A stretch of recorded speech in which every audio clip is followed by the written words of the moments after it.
Tema firman Tuhan pada pagi hari ini adalah Kristus adalah hidup kita. Katakan bersama, Kristus adalah hidup kita. Kita baca firman Tuhan dalam Kolose pasal 3 ayat yang keempat. Kolose pasal 3 ayat yang keempat berkata demikian. Apabila Kristus yang adalah hidup kita menyatakan diri kelak, kamu pun akan menyatakan diri bersama dengan Dia dalam kemuliaan. Sekali lagi saudara, kita baca bersama. 2, 3.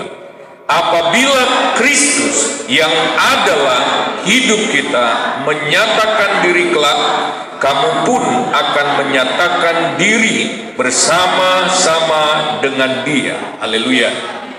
Nah, saudara-saudara sekalian, di dalam ayat ini kita lihat sebuah pernyataan yang begitu tegas bahwa bagi setiap orang percaya, hidupnya yang sekarang bukan dia lagi, tetapi Yesuslah yang menjadi kehidupannya. Nah, saudara-saudara, kita seringkali bergumul dengan hidup kita, dengan diri kita. Apalagi kalau kita menghadapi berbagai masalah, kita direndahkan, seolah-olah kita menjadi begitu rendah ketika menghadapi tantangan persoalan yang begitu berat. Kita merasa ini di luar kesanggupan saya, hidup saya tidak mampu. Lalu kemudian kita juga seringkali mencari atau mencoba menaikkan keberhargaan diri kita begitu rupa dengan mengharapkan pujian, dengan mengharapkan respek. Karena kita masih hidup dalam hidup kita. Kita masih melihat hidup kita adalah diri kita. Kita masih merasa perlu untuk menaikkan, untuk memberi nilai, menambah poin pada hidup kita. Oleh sebab itu ada orang tua kalau anaknya kurang berhasil, dia merasa hidupnya turun harga. Atau dalam karir dia kurang berhasil, dia mengukur keberhasilan atau kegagalannya dengan kemampuan dirinya. Dan tidak jarang ada orang yang mulai merasa memang kayaknya saya diciptakan, ditakdirkan sebagai pecundang atau sebagai orang gagal. Nah, saudara, pada pagi hari ini firman Allah memberitahu bahwa sejak kita bertobat, maka hidup kita bukan kita lagi, tetapi Yesuslah hidup kita. Coba saudara lihat kiri kanan, jangan hanya lihat manusianya, tapi lihat Yesus di dalam dia. Haleluya. Nah, saudara, timbul pertanyaan, beberapa pertanyaan. Yang pertama, kalau begitu di mana hidup kita yang lama, saudara? Kita harus mengerti konsep ini. Di mana hidup kita yang lama? Hidup yang lama kita sejak kita bertobat itu sudah disalibkan, sudah mati, sudah dikuburkan bersama Kristus pada waktu kita bertobat dan menerima Dia. Saya bilang amin. Bagi Tuhan, bagi Yesus, Dia sudah mematikan kita waktu Dia disalib. Waktu Dia dikuburkan, Dia sudah menguburkan kita. Oleh sebab itu Galati 2 ayat 19 berkata, sebab aku telah mati oleh hukum Taurat. Karena melanggar hukum Taurat harus mati, saudara. Ya, untuk hukum Taurat, supaya aku hidup untuk Allah. Aku telah disalibkan dengan Kristus. Di satu sisi dikatakan sudah mati, sudah disalibkan. Tapi kemudian ada supaya aku hidup. Ada sebuah persyaratan penting, kalau kita nggak mati, maka kita nggak hidup. Nah, saudara, jadi hidup kita yang lama secara hukum Apa yang Yesus kerjakan di atas kayu salib itu almarhumahkan kita.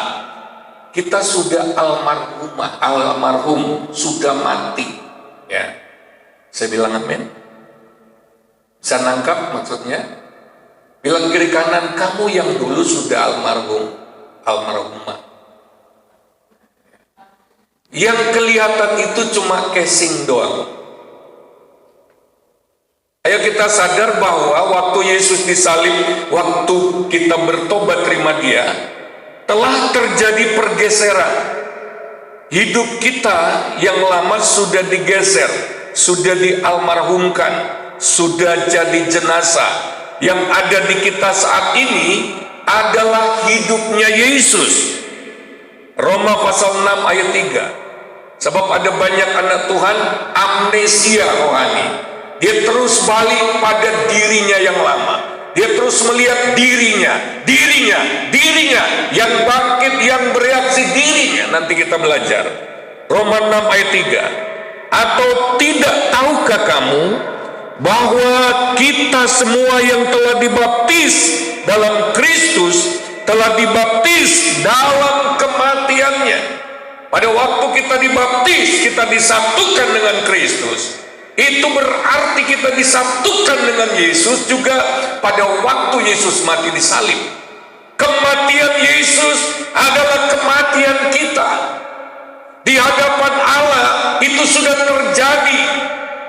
Begitu kita percaya, kita terima Yesus, tidak dapat tidak, hidup kita yang lama digantikan oleh hidup Yesus. Haleluya. Tetapi kenapa banyak anak Tuhan tidak dapat mengekspresikan hidup yang demikian berharga? Karena amnesia. Dia lupa identitasnya. Bagaimana? Pertanyaan yang kedua, bagaimana hidup Yesus bisa menjadi hidup baru kita?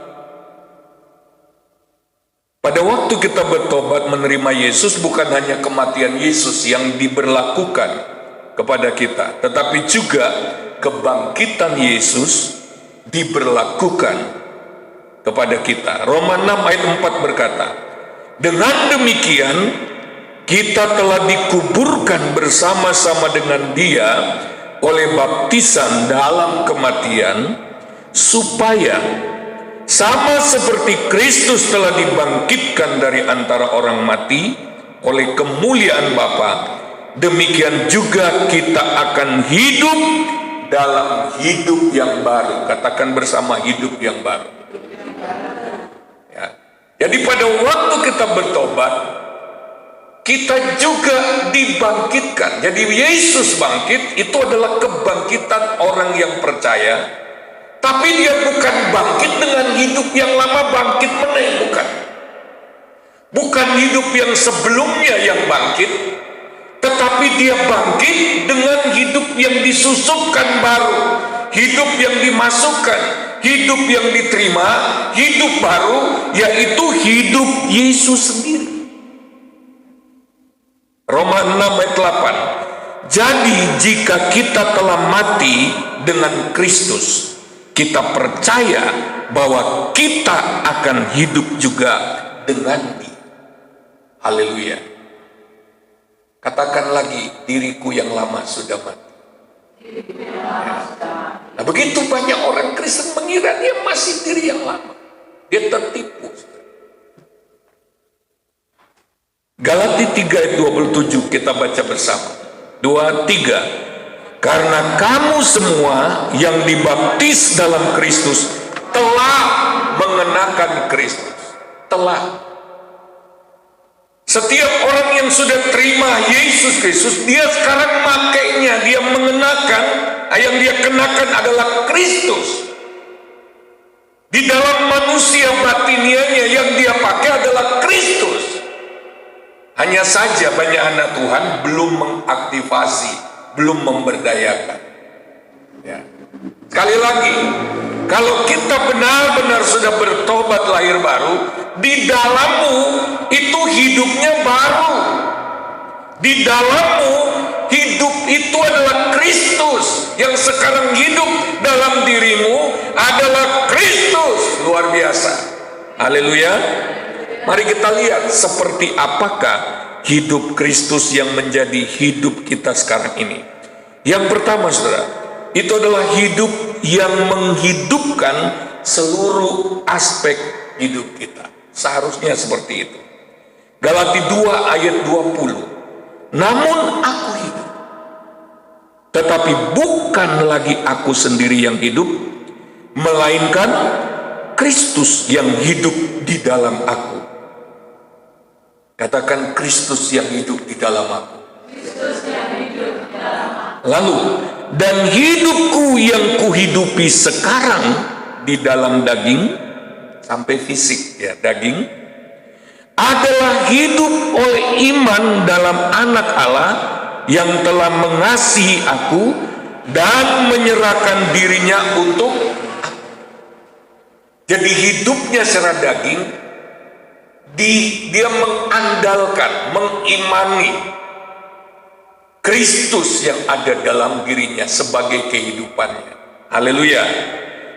Oleh sebab itu Roma 8 ayat 11 berkata, dan jika roh dia, jadi Yesus yang bangkit itu rohnya yang masuk di kita, rohnya itulah yang menjadi kehidupan baru kita saat ini, ya, yang telah membangkitkan Yesus dari antara orang mati, diam di dalam kamu, maka Ia yang telah membangkitkan Kristus Yesus dari antara orang mati akan menghidupkan juga tubuhmu yang fana itu oleh rohnya yang diam di dalam kamu. Jadi kita lihat hidup baru kita, Yesus yang adalah hidup di dalam kita yang menjadi kehidupan kita saat ini. Bahkan dia bisa memperalat, menggerakkan, menjadikan tubuh kita alat-alat kebenaran. Dalam Roma pasal 6, mulai dari ayat 12 dan seterusnya, pergunakanlah anggota-anggota tubuhmu sebagai senjata kebenaran. Saudara, kita bisa bayangkan, saudara, Yesus di dalam diri kita itu bisa terekspresi keluar sampai ke tubuh kita kalau kita ngerti bagaimana memberdayakan kehidupan baru itu, saudara. Kenapa kita seringkali menjadi begitu lemah, gampang terpukul, gampang khawatir? Karena kita masih balik ke gaya hidup lama, gaya doang. Hidup lama kita itu sudah nggak ada. Yang ada itu adalah rekaman saja, karena otak kita, bagian tubuh lama ini, casing lama, otak kita itu masih otak lama. Otak lama itu netral. Apa yang masih tersimpan di sana dia garap, dia operasikan. Oleh sebab itu orang yang nggak ngapa-ngapain otaknya, nggak mau diubah, nggak ada usaha merenungkan firman, dia nggak akan bakalan berubah. Otaknya akan menjerat dirinya dengan gaya hidup lama, dengan kebiasaan-kebiasaan lama, kecenderungan-kecenderungan lama.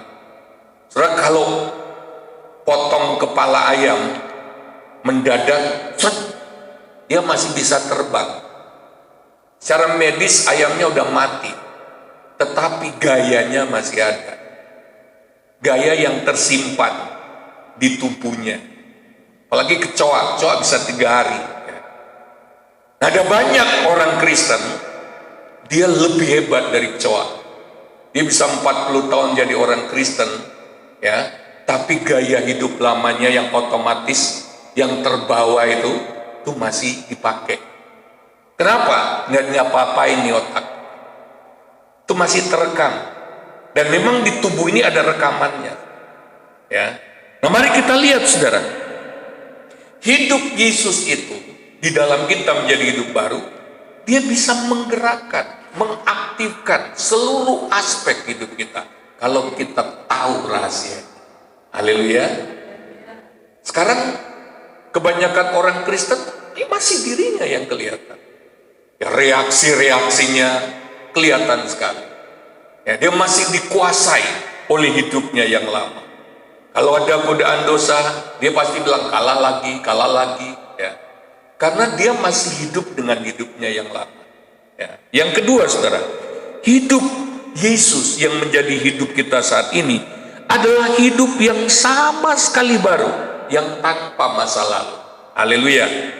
2 Korintus 5 ayat 16 sampai 17. Perhatikan, ini hidup kita. Hidup Yesus adalah hidup kita saat ini. Hidup saudara dan saya. Haleluya. Ada banyak orang Kristen baru mau berkenalan dengan, dia kenal Yesus tapi dia tidak melihat bahwa hidupnya saat ini adalah hidup Yesus. Bahwa hidup Yesus adalah hidupnya saat ini. Mari kita lihat 2 Korintus 5 16 17. Sebab itu kami tidak lagi menilai seorang juga pun menurut ukuran manusia.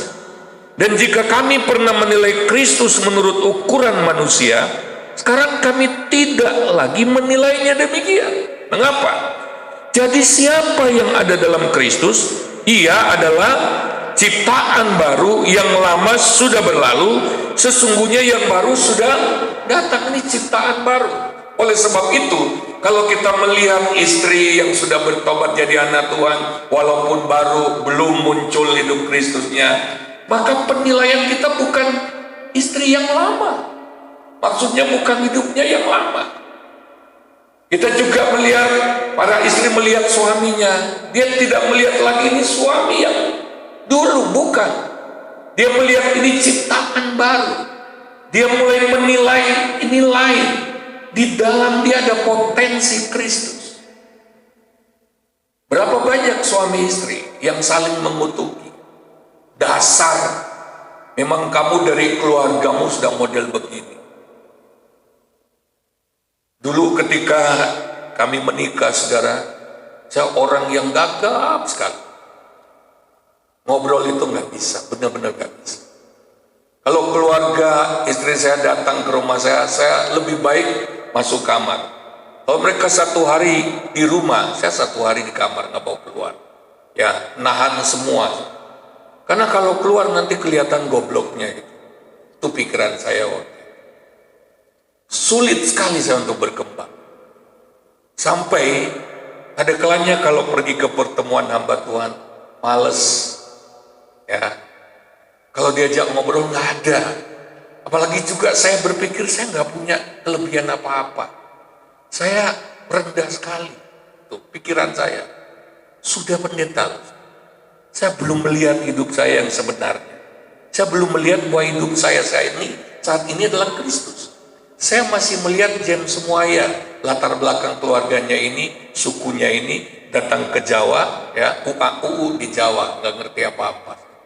Ya. Sulit sekali. Nah, saudara-saudara sekalian, tapi saya mulai belajar, ini nggak benar nih cara hidup begini, nggak bisa berkembang. Kalau saudara tanya, waktu itu saya punya IQ, punya. Saya punya pemahaman firman yang luar biasa. Tapi itu nggak bisa dikembangkan. Itu hanya ada di dalam.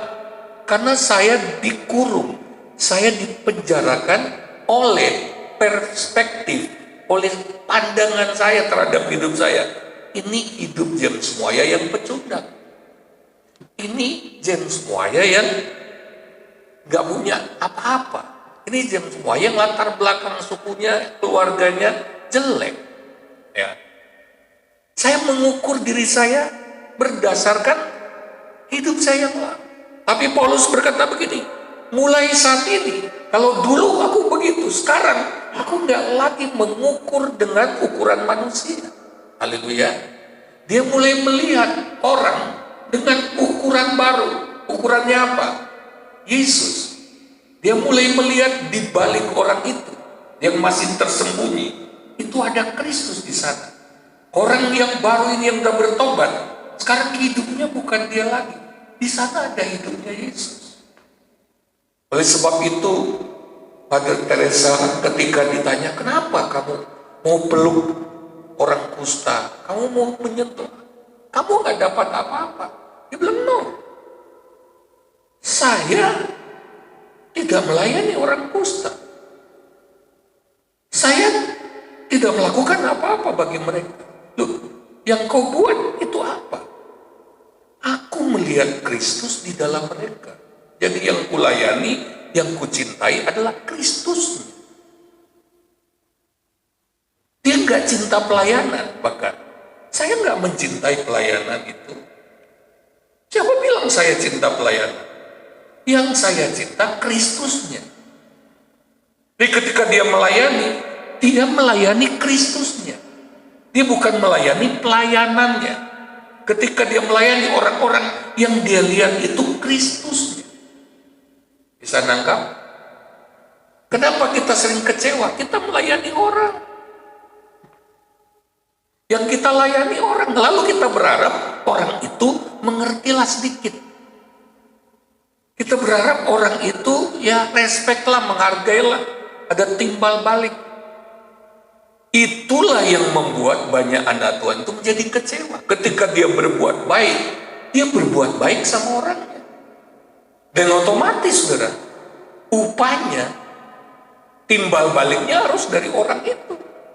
Dan kita tahu, tidak ada orang yang sempurna. Haleluya. Nggak ada orang yang, apalagi kita ukur dengan diri kita, harusnya dia, beda. Saya dengan istri saya saja beda. Maunya saya begini, tapi dia bukan saya. Nggak bisa saya pakai ukuran saya. Tipe manusia saja sudah beda. Kalau pasangan suami istri yang satu, saudara, yang satu kolerik sanguin, yang satu pragmatik, yang tenang, itu memang saling melengkapi. Itu beda. Kamu harus cekatan seperti saya. Orang pragmatik nggak bisa seperti itu. Dia tetap tenang saja. Ada kalanya ada bom meledak saja, dia cuma larinya sedikit. Yang lain sudah lari kencang. Nggak bisa. Nggak bisa kita ukur orang dengan ukuran diri kita. Nggak bisa, kita kecewa. Nah, oleh sebab itu ketika kita melayani, kita berbuat sesuatu, kita melihat bukan orang itu. Yang nggak akan pernah mengecewakan kita kalau kita melayani Kristus. Haleluya. Jadi ukurannya sekarang sudah beda. Kalau kita mau lakukan sesuatu yang baik, jangan pakai ukuran dia. Amit-amit, orang nggak tahu balas budi. Tengi kelakuannya. Tapi kalau kita lihat, walaupun dia belum tumbuh, dia sudah anak Tuhan, lambat tumbuhnya karena penyakit rohaninya kronis, tapi di dalam orang itu sudah ada Kristus. Haleluya. Kenapa kita nggak banyak diberkati Tuhan? Karena kita pelayanan kita mengukur manusia. Ukur dulu, nanti dulu. Dia bisa balas saya enggak? Oh, saya ingat. Dulu waktu saya berbuat baik sama dia balas dengan kecurangan. Oh no. Kali ini saya enggak akan tertipu. Karena kita ukur manusia. Kita ukur. Kalau kita berbuat baik, kita lihat. Ini orang ini pantas nggak menerima? Orangnya. Maksudnya, saya dapat reward apa? Saya dapat penghargaan apa dari orang ini? Kalau saya buat, kira-kira saya bisa terkenal enggak? Kita akan kecewa. Kita nggak akan jadi berbuat baik kalau kita ukur manusia. Sekarang kita mau lihat saudara seiman kita dengan cara pandang yang baru. Ukurannya adalah Kristus. Katakan bersama, ukurannya adalah Kristus.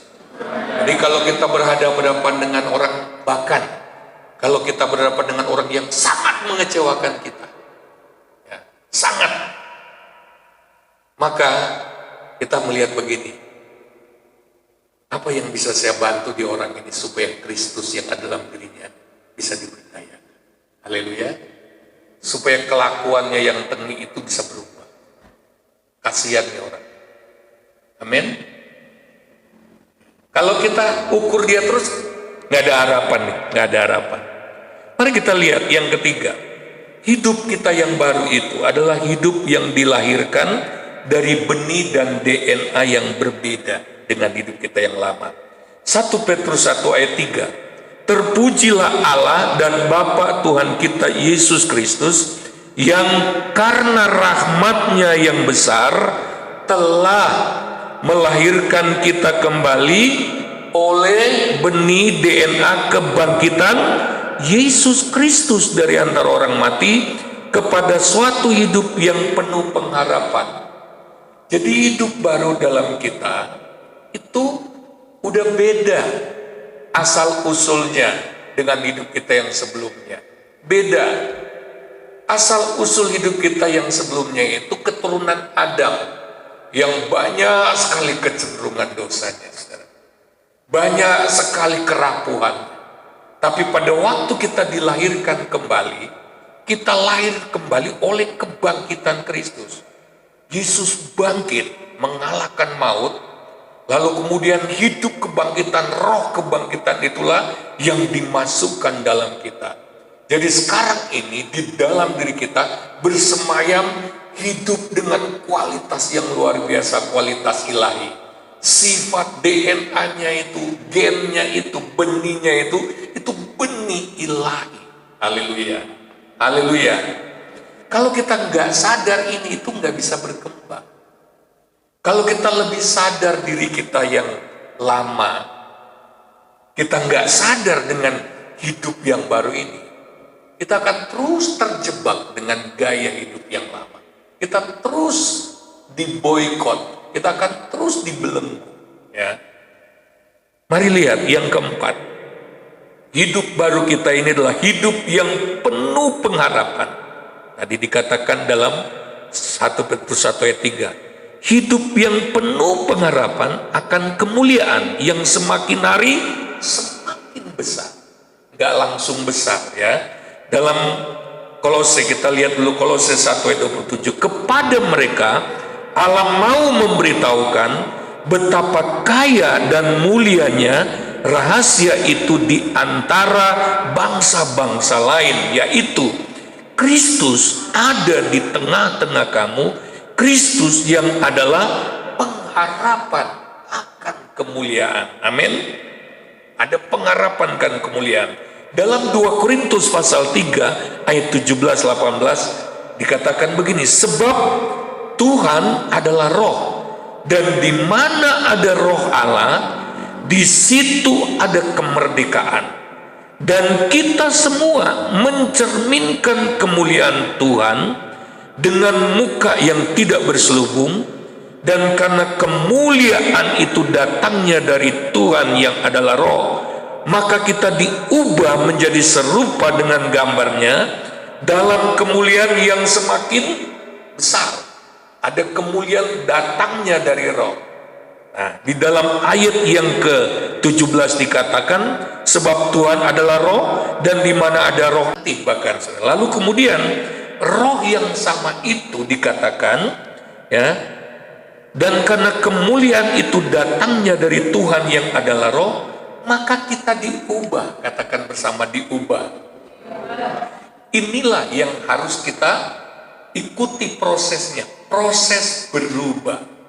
Berapa waktu lalu kita sudah bahas, proses berubah ini adalah proses dimuridkan. Banyak orang Kristen tiap minggu beribadah tapi tidak pernah dimuridkan. Ya. Kalau dimuridkan itu perlu komitmen, perlu niat yang kuat.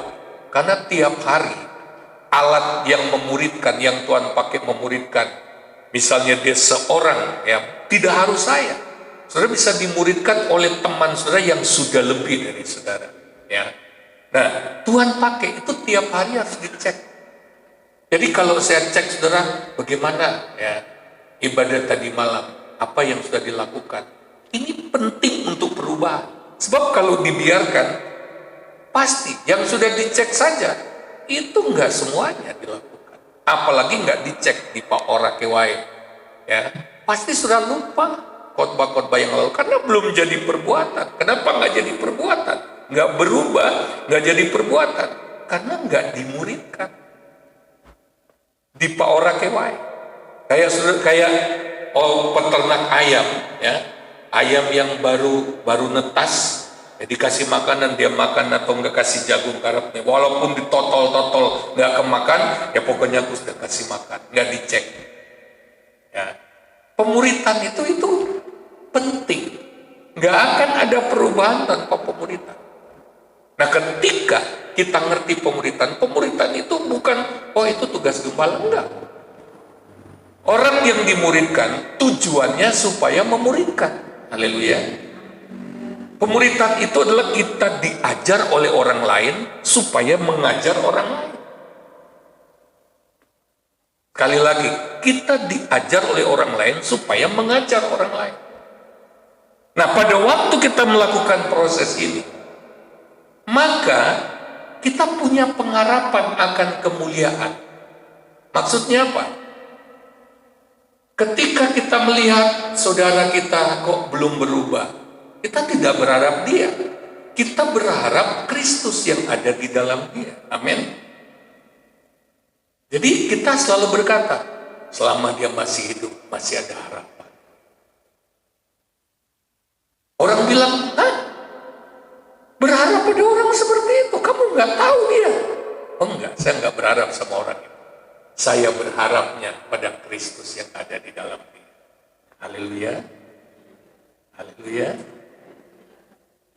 Aduh, anak saya bandelnya nggak bisa berubah. Jangan mengutuki anak. Kalau dia sudah pernah kenal Kristus, mulailah menaruh pengharapanmu kepada Kristus yang ada di dalam dia. Saya menuntun anak-anak saya bertobat sejak usia sebelum 10 tahun.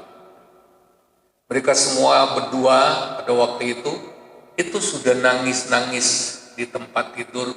Saya ceritain Yesus disalib, lalu saya tuntun. Yang satu tempat tidur, yang satu saya setel film The Passion of the Christ, penyalipan Yesus. Sementara nonton, saya dampingi, saya ceritain.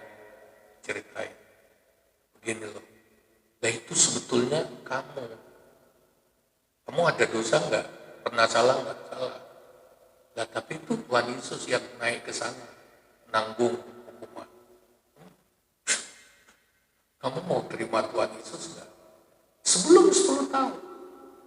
Jadi walaupun anak saya pernah error, tapi saya tanya istri saya selalu berkata enggak. Dia sudah terima Yesus sejak belum 10 tahun. Yesus ada di dalam anak ini. Tidak mungkin Yesus melepaskan dia. Alkitab berkata, orang yang sudah diserahkan Bapa ke tangan Yesus itu tidak bakal hilang. Walaupun kuasa kegelapan berusaha merebut dia, tidak, saya nggak lihat anak saya, dirinya enggak. Pengharapan saya ada ke Kristus yang ada di dalam dia. Itu yang saya lihat, enggak. Saya pegang kuat itu, enggak bisa, ini enggak sembarangan. Enggak semudah itu iblis bisa mempermainkan anak saya, enggak mungkin. Walaupun saya lihat perjuangan peperangan yang luar biasa, iblis coba merebut, menghancurkan hidupnya. Tapi iman saya selalu berkata, enggak, di dalam dia sudah ada Kristus. Saya tidak berharap dia menjadi baik dengan kekuatannya. Bahkan saya enggak jengkel sama sekali. Saya begitu mengasihi, saya tahu ini anak ini sedang direbut. Dan saya tidak berharap kekuatannya sendiri, saudara. Oleh sebab itu saya nggak terlalu banyak menyinggung dirinya. Kamu nih sontoloyo, kamu ini benar-benar pecundang. Enggak, saya nggak pernah maki-maki anak saya, nggak pernah. Sia-sia memaki-maki anak saya karena dia nggak bakal bisa. Yang bisa adalah Kristus di dalam dia. Kamu lihat enggak? Istri saya ketika mendampingi saya baru bertobat, aduh berat banget. Saya pendeta, dia bisnis. Ukurannya semua uang. Nggak bisa jalan bareng. Tapi saya selalu lihat. Begitu datang ke Weleri, membentur-benturkan kepala di tembok karena apa? Biasanya dia yang memberi uang. Punya banyak duit. Begitu dapat berkat pertama, dia merasa terhina sekali. Kok aku sekarang kok hidupnya dari manusia, katanya. Nggak bisa, nggak sejalan cara berpikir. Tapi saya lihat di dalam dia ada Kristus. Biar Kristus yang akan mengubah dia sedikit demi sedikit dari kemuliaan kepada kemuliaan. Hanya saya nggak pernah kemudian merendahkan, nggak pernah. Apapun keadaannya waktu itu. Saya mungkin nggak tahu, tapi saya pergumulan. Untuk melepaskan dia dari bisnis itu susahnya bukan main. Pertimbangan itu duit finansial. Dengan sebelumnya belum bisa memberi dari hasil kerja sendiri, sekarang itu nggak mudah, saudara, mengorbankan itu untuk bisa melayani full. Nggak mudah melepaskan segalanya. Tapi saya terus melihat di dalam dia ada Kristus. Pengharapan kita bukan pada orangnya. Jadi kalau saya lihat dia, saya nggak lihat dirinya, saya lihat Kristus ada dalam dia. Hidupnya sekarang bukan dia lagi, tapi Kristus yang ada dalam dirinya. Itu yang saya korek terus. Selama ini perlakuan kita terhadap sesama itu sudah banyak keliru. Kita babak belur. Karena apa? Kita terus mengutak-atik orang itu, bukan Kristus yang ada di dalam. Ya. Yang kelima, saudara, hidup yang baru, yaitu hidup Kristus dalam kita, adalah hidup yang sudah duduk bersama Kristus di sebelah kanan Allah Bapa di surga. Dalam dimensi roh, secara fisik kita masih di sini, tapi secara roh kita itu udah duduk bersama Kristus di surga. Coba kita baca Efesus 2 ayat 6.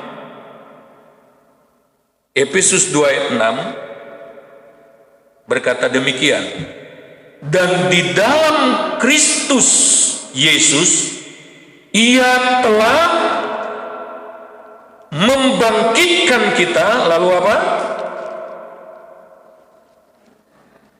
Dan memberikan tempat bersama-sama dengan dia di sorga. Haleluya. Saya beri kemuliaan bagi Tuhan. Jadi tubuh kita, dimensi fisik kita itu masih di dunia. Tetapi kita ini ada manusia rohani. Nah, manusia rohani kita, kedudukannya itu, posisinya itu di sorga, sudah ada. Itu bicara otoritas. Oleh sebab itu, dalam Kolose 3 tadi, ayat yang pertama, karena itu, kalau kamu dibangkitkan bersama dengan Kristus, carilah perkara yang di atas, di mana Kristus ada duduk di sebelah kanan Allah. Kristus duduk di sana, kita ditempatkan bersama di sana. Jadi kalau saya melihat seseorang, anak Tuhan, saya melihat dia itu berkedudukan di surga. Dia punya otoritas surgawi. Duduk di sebelah kanan Allah Bapa itu. Yesus di sana, kita ada di dalam Yesus. Amin. Nah, karena kita ada di dalam Yesus, Yesus ada dalam kita, kitalah sekarang ini yang menjadi pelaksana dari Kristus di dunia ini. Saya beri kemuliaan bagi Tuhan. Nanti kita akan belajar lebih dalam, akan belajar. Nah, banyak anak Tuhan itu melihat Yesus di sana, dia di sini. Dia manusia biasa. Bukan. Kita bukan lagi manusia biasa sebetulnya. Fisik kita manusia biasa. Tapi di dalam kita manusia luar biasa. Roh di dalam kita luar biasa. Manusia di dalam kita udah manusia ilahi. Bukan lagi manusia lahiriah. Haleluya. Mari kita hidup dalam kesadaran ini. Yang keenam, hidup yang ada dalam kita, yaitu hidup Yesus, adalah hidup yang lebih unggul dari jenis kehidupan yang lain. Tadi dalam Kolose pasal 3 kita udah baca ayat 1, lalu kemudian ayat 2 juga, pikirkanlah perkara yang di atas, bukan yang di bumi. Ada 2 kali kata di atas. Dalam bahasa asli itu memakai kata ano. Itu artinya apa? Anu itu artinya penuh, lengkap, unggul, di atas, katakan di atas. Kita mainnya itu domainnya di atas. Di atas itu berarti tidak selamanya hukum-hukum alam ya berlaku kepada kita, tidak selamanya. Sama seperti Yesus, dia bisa berjalan di atas air. Kalau itu perlu, bisa terjadi. Itu melawan, mematahkan hukum alam, hukum gravitasi. Harusnya dia tenggelam, tapi nggak tenggelam. Hukum matematis juga bisa dikalahkan. Nggak ada itu, ya. 5 roti dikurangi 5 roti, 2 ekor ikan dikurangi 2 ekor ikan, sisanya berapa? 12 bakul. Itu matematika dipatahkan.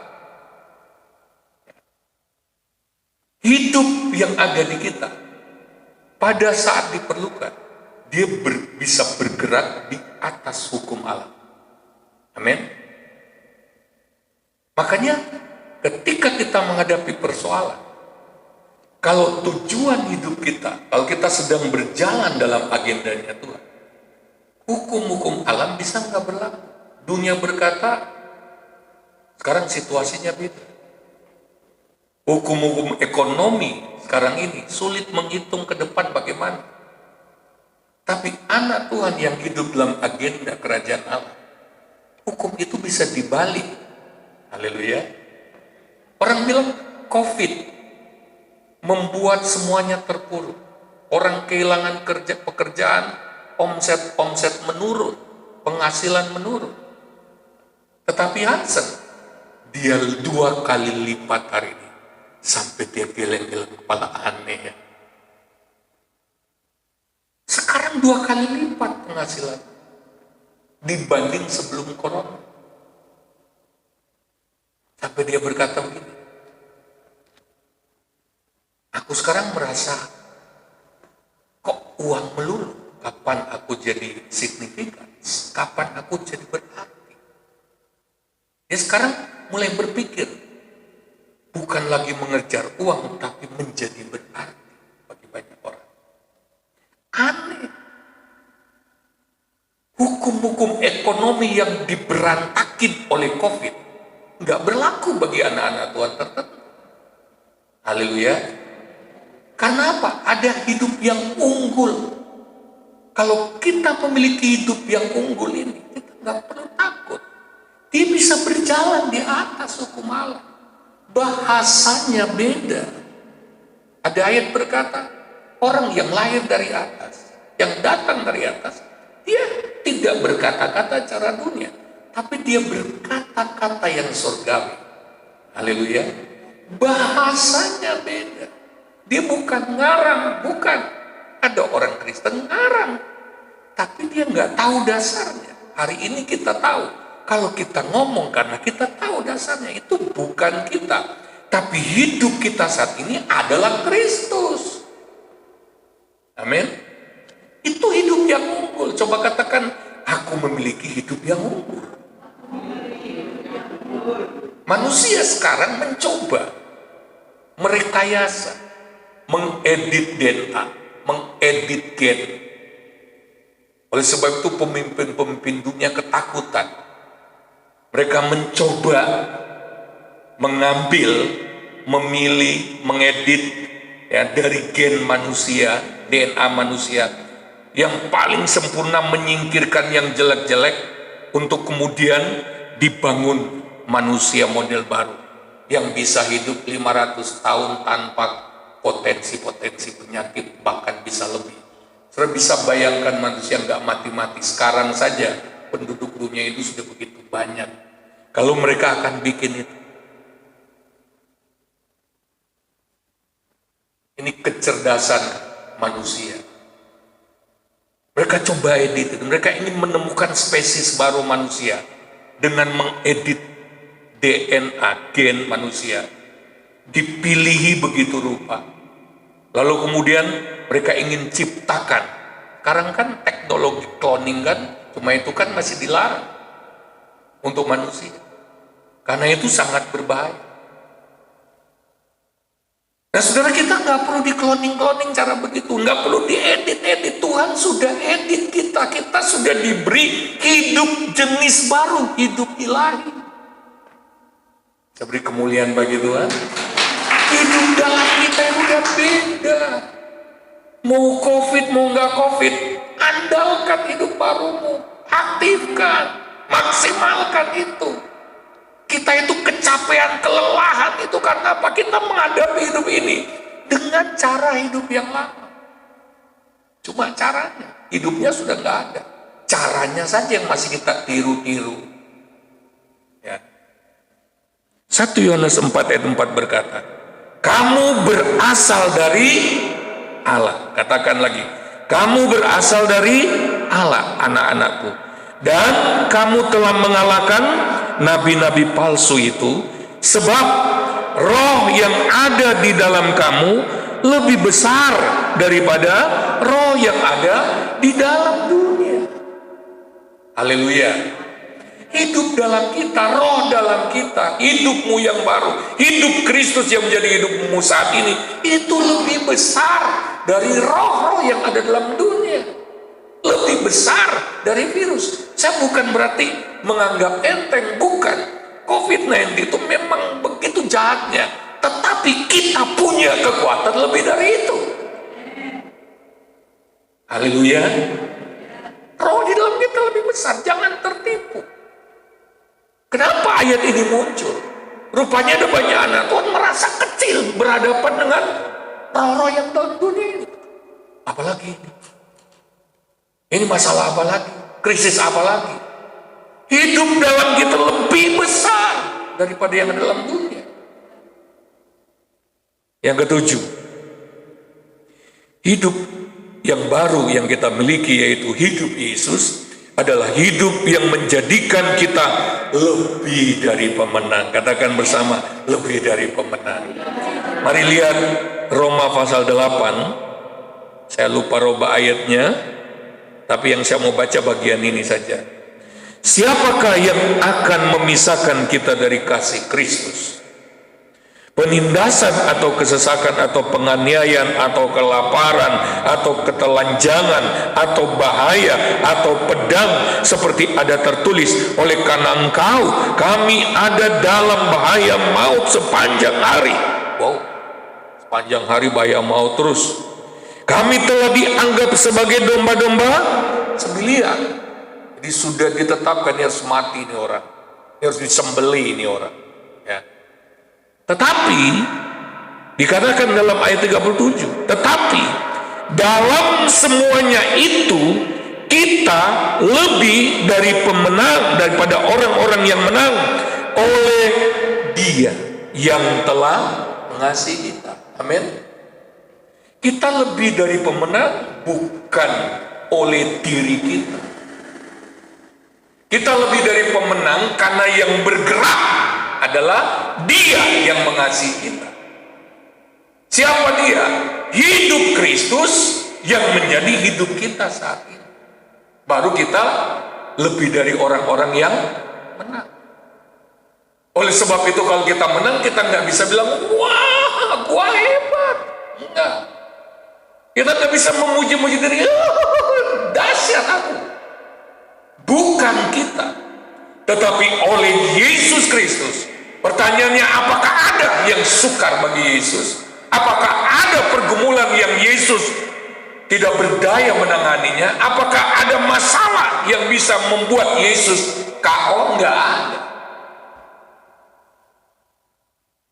Mari kita periksa diri kita. Sejauh mana kita sudah membiarkan hidup baru itu muncul dan action, beraksi dalam kehidupan kita sehari-hari. Haleluya. Haleluya.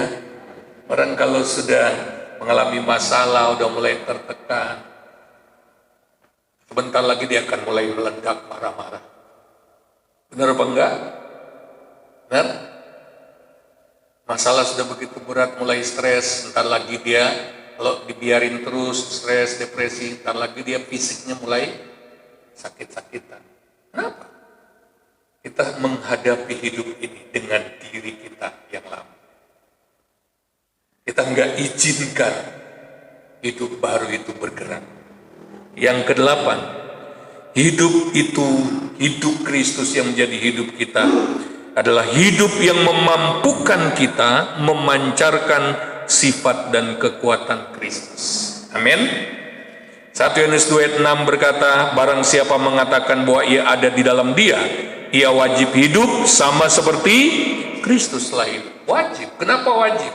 Dia punya kemampuan. Coba katakan bersama, kamu punya potensi. Ulangi, kamu punya potensi Kristus. DNA Kristus sudah ada pada diri. Kemampuan Kristus, sifat Kristus sudah ditanam.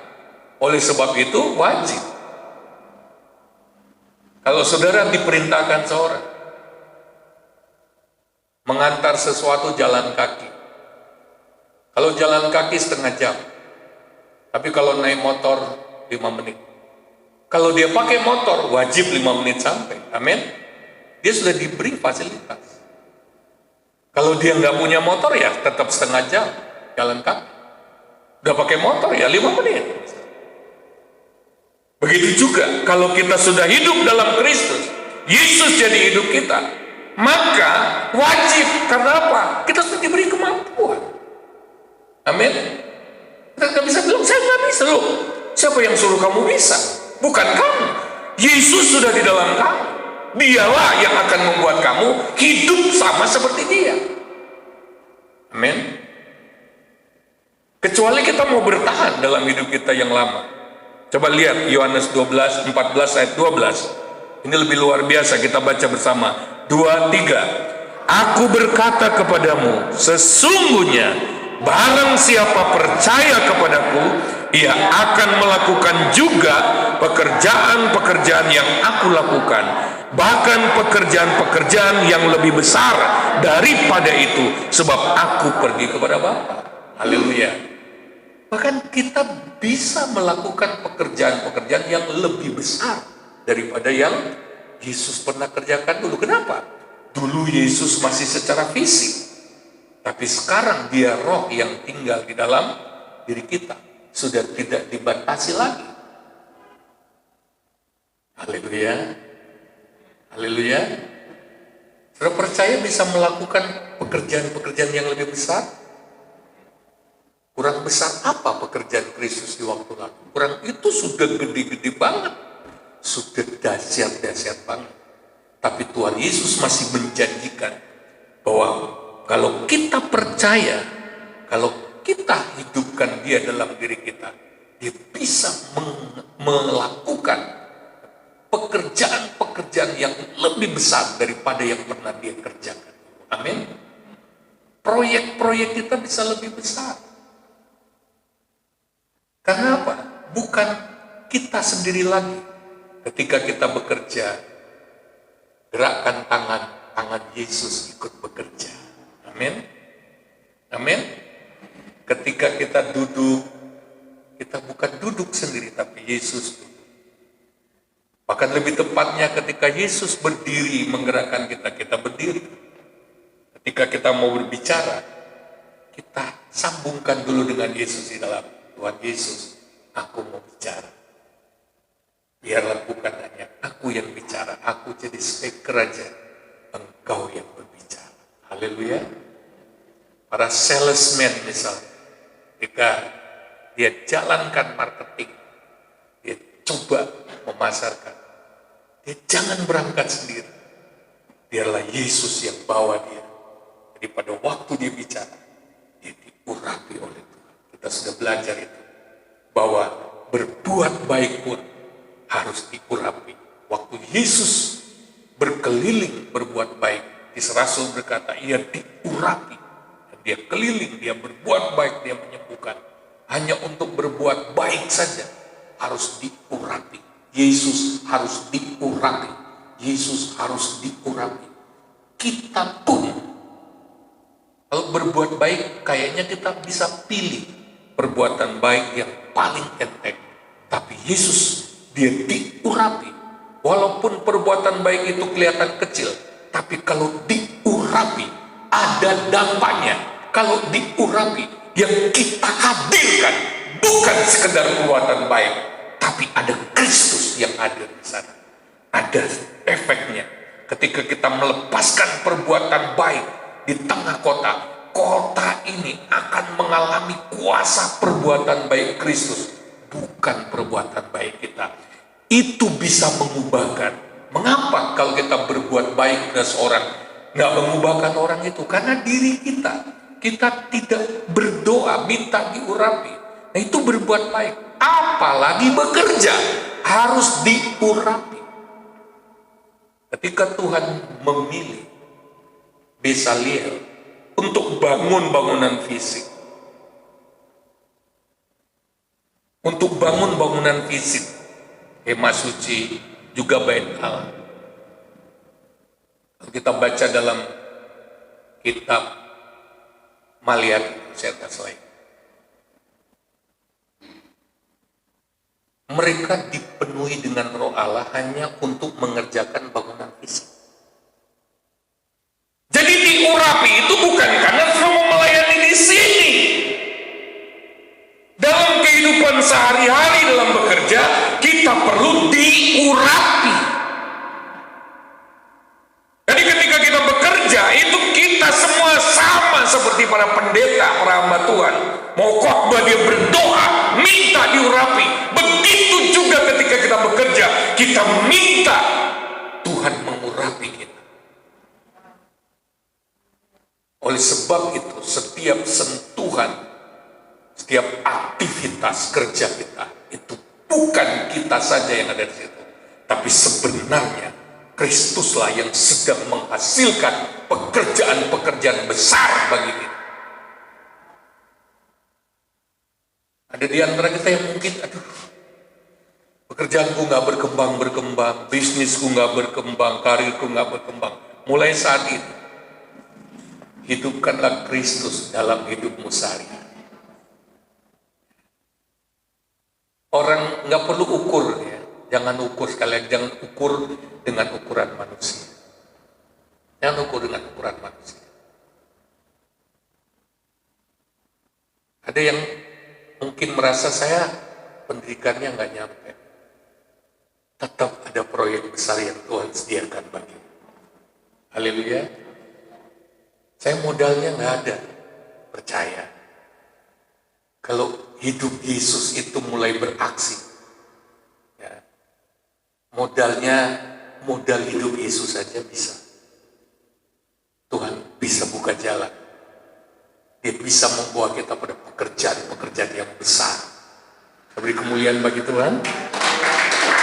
Yang terakhir yang kita mau bahas, bagaimana caranya memberdayakan dan menyatakan kekuatan hidup Kristus dalam kita. Secara cepat kita lihat. Yang pertama, lupakan apa yang di belakang, berlari kejar kenyataan dari hidup Kristus Yesus yang ada di depan. Filipi 3 ayat 13. Saudara-saudara, aku sendiri tidak menganggap bahwa aku telah menangkapnya, tetapi ini yang kulakukan. Aku melupakan apa yang telah di belakangku dan mengarahkan diri kepada apa yang di hadapanku. Dan lupakan traumamu masa lalu, lupakan kegagalanmu di waktu lalu.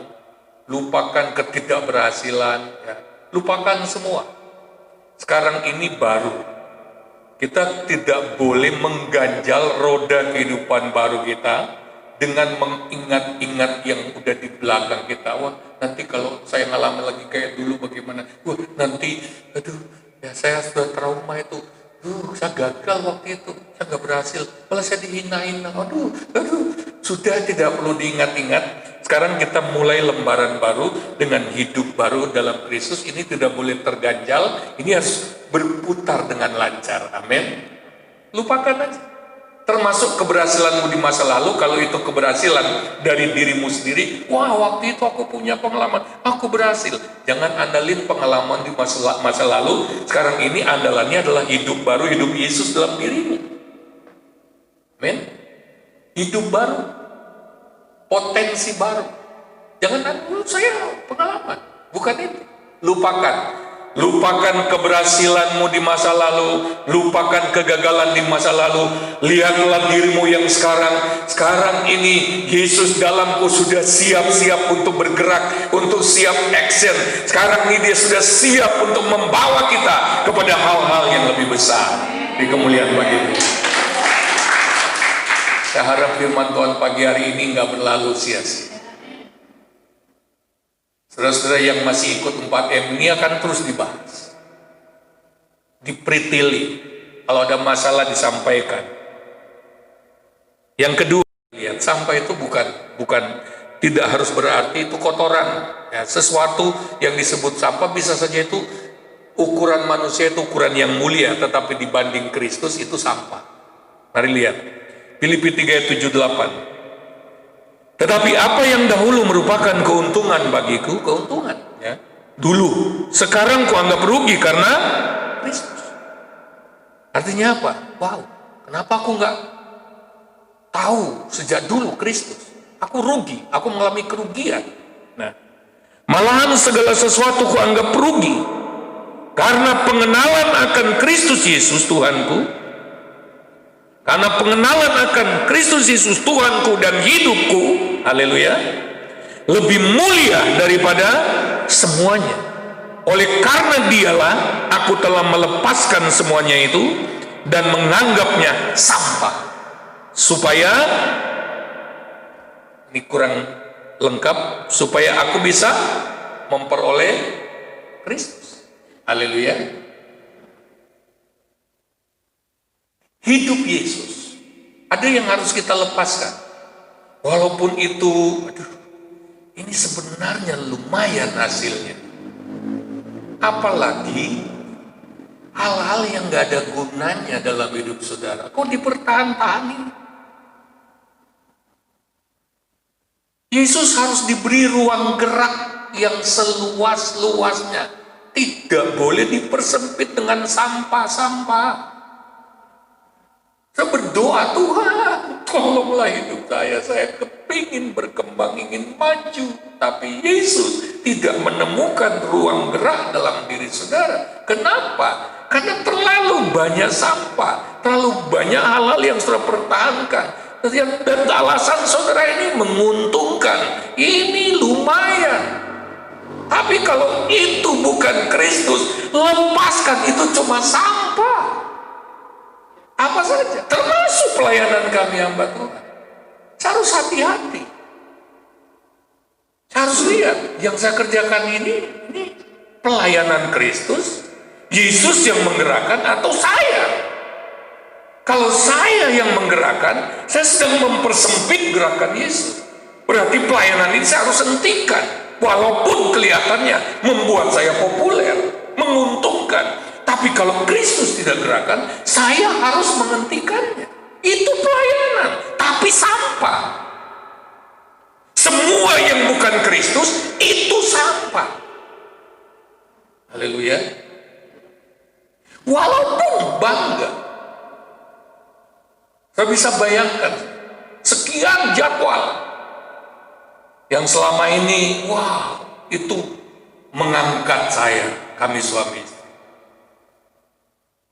Bahkan ada yang sudah memaksa, September sudah harus datang, sudah di schedule, ada schedule, diagendakan ulang, tapi saya belum bisa. Mungkin lihat situasi, kaki saya sudah kepingin kemana-mana, diri saya sudah ingin, tapi kalau bukan Yesus, aktivitas saya aktivitas sampah. Bagaimana Tuhan bisa memberi peluang kepada kita kalau kita menyia-nyiakan kesempatan peluang untuk kita bisa melakukan yang berarti dengan melakukan sampah, mengotori hidup kita. Bagaimana Tuhan bisa tolong kita? Kita terlalu asik dengan hal-hal yang sampah. Kalau kita ingin melihat Yesus action, Yesus mendemonstrasikan hidupnya melalui kita, Yesus menyatakan dirinya, kita harus mau melepaskan sampah-sampah dalam hidup kita. Haleluya. Sekali lagi, sampah di sini bukan berarti dosa.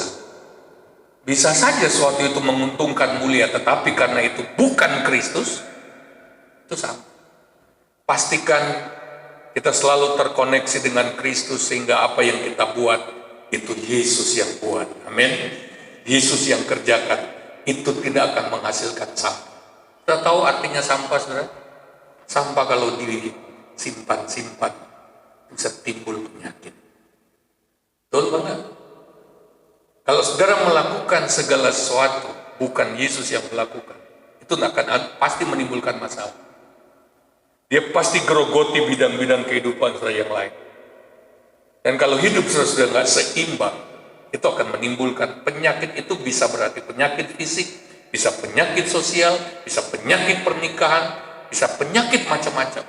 Rohani, timbul penyakit. Karena apa? Sampah itu nggak baik kalau disimpan-simpan, dipertahankan. Haleluya.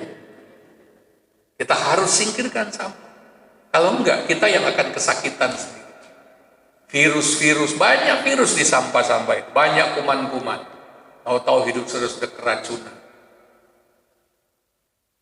Mulai hari ini kita harus periksa. Kita harus sejalan dengan Kristus. Harus periksa diri kita. Kita sinkron enggak dengan Yesus? Haleluya. Ketika saya bergerak, Yesus bergerak enggak? Kita pasti menemukan rahasianya. Kita pasti akan tahu dengan sendiri ketika kita bergerak bersama Kristus. Kita tahu salah satu cara mencek apakah kita gerak dengan Yesus adalah ketika kita melakukan, kita menjadi lelah, menjadi muring-muring, stres, atau terus sejahtera. Makanya kan Yesus berkata, marilah kepadaku, hai kamu yang letih lesu dan berbeban berat. Kenapa dipanggil? Berarti mereka enggak dengan Yesus. Makanya Yesus bilang sini. Amin. Amin. Jadi caranya check up. Aduh. Kami berdua di rumah, saudara, sebesar itu. Ada kalanya saya ngepel, ada kalanya Ibu Gembala yang ngepel. Saya tahu kalau dia sudah mulai berlebih, aduh, itu auranya, atmosfernya mulai berubah. Dan itu berarti saya harus menenangkan diri saya. Tidak boleh menyauri dia. Maksudnya kalau dia sudah mulai cucu, ya, kecuali berlebihan, saya bilang eman-eman, atmosfernya mulai rusak. Ini saya kasih tahu ke anak-anak muda. Kalau datang Sabtu itu jangan suruh oma keluar bukain pintu. Dia pasti ngomel. Saya juga nggak mau lewat belakang. Apalagi punggungnya kan naik turun itu nggak mudah. Jadi jangan tunggu. Oma kamu udah di depan. Langsung ke belakang buka. Haleluya. Kan naik turun ini, aduh. Seharian udah kerja, apalagi hari Sabtu masakin kamu. Untuk makan hari Minggu. Itu capeknya luar biasa. Jangan dikongkon-kongkon keluar. Ya. Kalau sudah tanya, oh berarti Bapak Gembala belum melakukan. Paulus saja berkata, bukan berarti aku sudah menangkap, tapi aku berusaha. Haleluya. Kita itu sebenarnya sama-sama lagi mau bertumbuh. Amin. Nah, coba. Yang ketiga, harus dicari, katakan bersama dicari. Harus ditemukan, harus dibuka. Kenapa, saudara? Tadi Kolose 3 ayat 1, kalau kamu dibangkitkan bersama dengan Kristus, carilah perkara yang di atas. Cari di mana Kristus itu yang adalah hidup kita, duduk sebelah kanan Allah. Kenapa? Ayat 3 berkata, sebab kamu telah mati dan hidupmu tersembunyi bersama Kristus dalam Allah. Hidupmu itu tersembunyi bersama Kristus. Karena tersembunyi, kita harus ada kemauan. Saya mau tahu Yesus itu kayak gimana, sebab dia adalah hidup saya. Saya harus kenal dia lebih dalam. Dan saya harus aktifasi hidupnya dalam. Saya harus berdayakan. Saya mesti cari tahu. Harus ada kehausan. Makanya tiap hari kalau dikasih firman, saya haus. Haleluya. Jangan bilang, wah tiap hari kau firman. Siapa yang mau? Saya juga mumet kalau mengerjakan sendiri. Baru saja pergi urus Anak saya mau melamar, cepet-cepet pulang, sampai nabrak gerbang tol, bayar. Untung anak Tuhan yang urus, harusnya sekian. Palangnya itu, karena apa? Lagi ngobrol, tolong kirim ke jemaat bahwa malam ini tidak ada 4M. Ulangi, baru ngomong begitu, saya nggak lihat depan, saya sudah nabrak. Itu nggak semudah itu. Yang saya pikir saya gampang, saya asal tulis, enggak. Kalau nggak punya waktu nggak bisa tulis, saya kayak dikejar-kejar. Tapi saya sudah berdoa, Tuhan, saya harus paksakan enggak? Kalau saya nggak bisa betul-betul, kalau ada pekerjaan lain saya sudah berdoa, saya abaikan. Jadi nggak semudah itu. Saya pikir gampang, habis susun materi, buru-buru, ini sudah jam 6, ini harus recording, harus bikin untuk dikirim. Oleh sebab itu, kalau saudara tidak menghargai, saudara sedang tidak menghargai hidup saudara sendiri. Karena itu sedang mengungkapkan kepada kita hidup Kristus.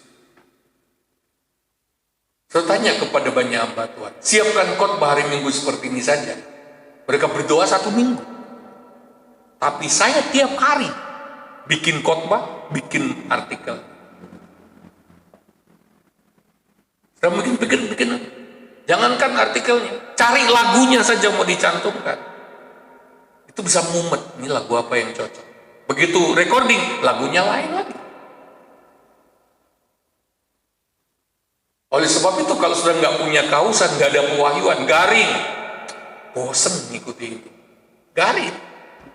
Makanya saya selanjutkan, kalau dengar berdoalah sungguh-sungguh, mintalah pewahyuan, supaya nangkap sesuatu, supaya nangkap rohnya, bukan cuma nangkap khotbah, tapi dapat remanya, supaya kita tunggu hari-hari ini. Kita nggak cukup hanya makan di hari Minggu seperti ini. Setiap hari kita perlu kasih makan rohani kita. Haleluya. Haleluya. Yang berikut, saudara. Yang keempat, ubah orientasi berpikir kita. Pikirkanlah perkara yang di atas, bukan yang di bumi. Pikiran kita harus diberesin, saudara. Tadi saya sudah singgung di awal. Karena apa? Hidup kita yang lama udah mati, tapi rekamannya masih ada di otak kita. Makanya yang harus dibersihkan itu otak kita, terutama yang tersimpan di pikiran bawah sadar. Yakobus 1 ayat 21. Yakobus 1 ayat 21. Sebab itu buanglah segala sesuatu yang kotor dan kejahatan yang begitu banyak itu, dan terimalah dengan lemah lembut firman yang tertanam dalam hatimu, yang berkuasa menyelamatkan jiwamu. Jadi sebelum saudara terima firman dan menjadi tertanam di hatimu, yang harus lebih dulu dilakukan adalah membuang sampah-sampah, membuang kotoran-kotoran yang ada di pikiranmu. Itu pikiran-pikiran yang persepsinya salah. Itu harus dibuang, harus pemberesan pola berpikir, harus ada kemauan. Aduh, saya kok selalu tersandung dengan cara berpikir saya kok selalu terganjal dengan persepsi saya yang sebenarnya tidak benar. Ini bukan realita kehidupan, tetapi ini tentang cara pandangmu tentang kehidupan. Saudara nggak bisa berkata, tapi kenyataannya, tapi benar kan, tapi realitanya kan. Bukan soal realita, tetapi cara pandangmu terhadap realita itulah yang akan membuat engkau bisa berjalan lancar atau tersandung. Haleluya. Realita memang COVID, tapi cara pandang kita terhadap COVID beda dengan cara pandang dunia. Realitanya kita berhadapan dengan orang-orang yang tidak sempurna, tetapi cara pandang kita harus berbeda. Amin. Cara kita memandang seperti tadi, wah, kalau dilihat suami saya ini mengecewakan. Tapi kalau kita mulai melihat, suamiku ini adalah ladang pelayananku, talenta, karunia, pengurapan dari Tuhan. Ya, saya sebagai penolong bisa membantu dia berubah. Haleluya. Begitu juga sebaliknya, wah, istriku ini nyolotnya bukan main, Untung saya bisa mengendalikan diri sehingga Pancasila nggak double-double di dia. Maksudnya nggak ada tamparan. Mulai hari ini cara pandangnya beda. Men, harus dibersihkan. Yang pola berpikir, cara berpikir yang menjadi ganjelan perjalanan hidup baru kita ini harus dibersihkan, dibuang begitu banyak. Saking banyaknya tulisan Yakobus ini, dia tidak merinci. Karena apa? Tiap orang itu beda-beda. Haleluya. Pokoknya banyak. Nah, itu nggak bisa keluar satu persatu nggak bisa keluar sekaligus, nggak bisa. Waktu kita mulai proses membersihkan semua yang tersimpan dalam pikiran bawah sadar, itu menemukannya juga ada proses. Ya, ada kalanya saudara nggak sadar itu pikiran nggak benar. Kalau nggak diterangi firman, apalagi nggak mau diterima firman, malah saudara beranggapan ini benar.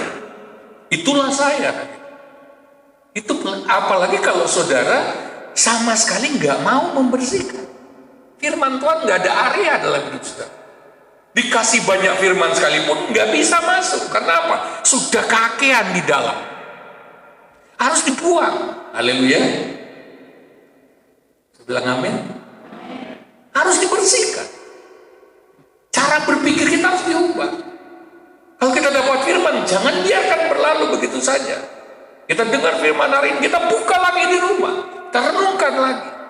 Bahkan kita berdoa lebih lagi, Tuhan, saya mau dapat lebih banyak lagi. Hamba-Mu sudah berhenti berbicara, tetapi biasanya dalam perenungan Tuhan bisa bicara lebih banyak lagi. Oleh sebab itu, ketika saya katakan bentuklah komunitas kompak untuk saling share. Karena apa? Pada waktu kita saling share, kekayaan firman muncul lagi, muncul lagi, muncul lagi. Kalau saya minta saudara share, saudara bersaksi, saudara ceritakan, saya turut diberkati. Wow, ini orang mengalami kebenaran firman dalam situasi berbeda. Saya dapat pewahyuan baru. Karena ketika komunitas bicara firman, satu berbicara firman, satu share berkat firman, kekayaan firman itu menjadi lebih berlimpah ketimbang waktu saya khotbah. Oleh sebab itu perlu share. Jadi bukan, wah Bapak Gembala kok menang-menang share. Padahal ketika kita share, itu keluar. Oleh sebab itu saling. Amin. Haleluya. Lalu akhirnya saya berpikir, kayaknya mereka juga nggak makan sih.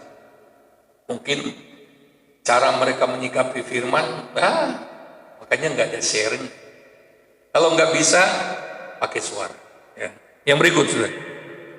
Cara berpikir kita itu harus diinstal ulang. Kalau udah dikeluarin, dibuang, maka Roma 12 ayat 2, janganlah kamu menjadi serupa dengan dunia ini, tetapi berubahlah oleh pembaruan budimu, sehingga kamu dapat membedakan manakah kehendak Allah yang baik, yang berkenan pada Allah yang sempurna. Mulai dimasukin. Bersihkan dulu, baru diinstal ulang, diprogram ulang. Amin. Mulai diisi ulang. Filipi 2 ayat 5, mari kita baca bersama 2-3. Hendaklah kamu dalam hidupmu bersama menaruh pikiran dan perasaan yang terdapat juga dalam Yesus Kristus. Kalau benteng pikiran lama sudah bisa dirobohkan, ini baru bisa masuk. Tapi kalau kita masih bertanda, saya nggak mau berubah, saya orangnya sudah seperti ini, nggak bisa. Tuhan pun nggak bisa rubah, sudah. Apalagi cuma pendeta jin semuanya. Kita harus mau. Saya mesti robohkan ini. Benteng-benteng dalam pikiran saya nggak benar ini, harus roboh, harus diganti dengan pikiran baru, harus diinstal ulang. Roma 8 ayat 5 berkata, sebab mereka yang hidup menurut daging memikirkan hal-hal yang dari daging, mereka yang hidup menurut roh memikirkan hal-hal yang dari roh. Saudara mau ikuti yang mana? Saudara mau hidup cara apa? Mau cara roh, cara Kristus, atau cara dirimu? Itu tergantung dari pikiran.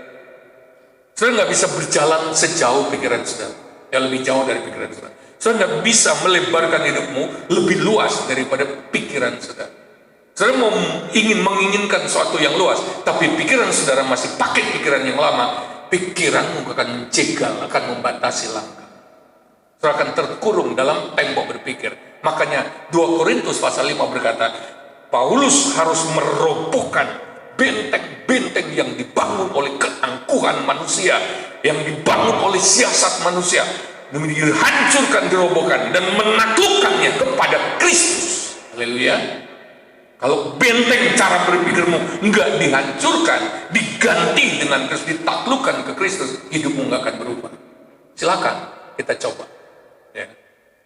Yang kelima, kita harus selalu hidup dalam kebersamaan dan keintiman dengan Kristus. Kolose 3:4 berkata, apabila Kristus yang adalah hidup kita menyatakan dirilah, kamu pun akan menyatakan diri bersama dengan Dia dalam kemuliaan. Katakan bersama dengan Kristus. Di luar Kristus kita tidak bisa apa-apa. Jadi kalau kita ingin kehidupan Kristus itu bisa segera muncul, bisa segera action, jangan lepas keintimanmu dengan Tuhan. Terus berserah, nanti kita akan lihat hasilnya akan luar biasa. Ya. Kita harus melekat dengan Kristus setiap hari. Mulai dari sekarang ini, kamu berkata, Tuhan, apapun aktivitasku, harus berasal dari. Oleh sebab itu jangan tinggalkan aku. Aku mau dengan Engkau. Makanya saya sudah melatih saudara. Saya sudah sering kali mengingatkan, jagalah kesadaran akan kehadiran Kristus setiap saat. Ketika kita mengerjakan sesuatu, kita harus lebih sadar Yesus yang ada di situ ketimbang temanmu yang berapa meter daripadamu. Sebab Yesus itu terlalu dekat, Dia ada dalam dirimu. Kita harus sadar Dia hadir. Sehingga ketika kita mengerjakan sesuatu, kalau ada sesuatu yang mau salah, Yesus dalam kita segera bereaksi, jangan. Dan semua tertuntun, semua terkendali oleh Dia. Haleluya. Yang terakhir, praktekkan perintah baru. 1 Yohanes 4:12. Tidak ada seorang pun yang pernah melihat Allah. Jika kita saling mengasihi, Allah tetap di dalam kita dan kasih-Nya sempurna dalam kita. Amin. Kita nggak lihat Allah. Allah itu kayak gimana sih? Tapi jika kita saling mengasihi, malah kita akan mengalami Allah itu real. Kita akan mengalami, wow, saya merasakan Dia ada di dalam saya. Lalu firman Tuhan berkata, dan kasih-Nya sempurna di dalam kita. Praktek kasih tidak akan sempurna kalau Allah tidak ada di dalam kita. Tapi ketika Allah ada di dalam kita, praktek kasih sempurna. Apakah praktek kasih yang sempurna itu? Praktek kasih Allah yang tanpa pamrih. Praktek kasih yang tanpa timbal balik. Amin. Praktek kasih yang tidak berharap balasan. Itulah kasih yang sempurna. Kenapa? Kasih yang sempurna tidak merasa membutuhkan apa-apa lagi. Tuhan kasihnya sempurna. Kenapa? Dia nggak butuh apa-apa. Ketika Dia berbuat sesuatu, itu karena kasih semata-mata. Nah, kalau kita praktek saling mengasihi, Allah itu, kehidupan Kristus akan bergerak lebih kuat. Ternyata kasih itu seperti saluran. Kasih itu, kalau kita lakukan apapun, sudah di toko, melayani orang dengan kasih Kristus. Ketika saudara berbuat baik dengan kasih Kristus, maka hidup Kristus akan lebih nyata dalam hidup kita. Saya mengundang Yud untuk maju ke depan. Kita menyanyikan